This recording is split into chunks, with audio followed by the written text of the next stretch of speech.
pa yun. So itong truck na ito ay ayaw mag-start no, walang reaction yung kanyang starter motor, kaya pinun out natin. Ngayon na-find out natin dito sa Bendix drive, kanyang Bendix drive. Oh, kita yung ano doon sa loob, mapapansin niyo yan, no? Basag, tapos hindi siya mag-ikot. Yan. So papalitan natin. Meron naman kaming pamalit. Ito yung papalit namin. Di ba? Mapansin nyo yun? Walang basag yan. No? Buo yan.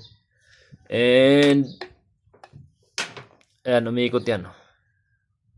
Compared dito sa sira. Ikot pa rin ako pero ang hirap ikutin. Tapos yun, may basag talaga siya dun. Sabihin may problema dito. Nakapagtaka rin kasi dito, ito may mga marking na ano, na binuksan siya. Hindi namin sure bakit nabuksan.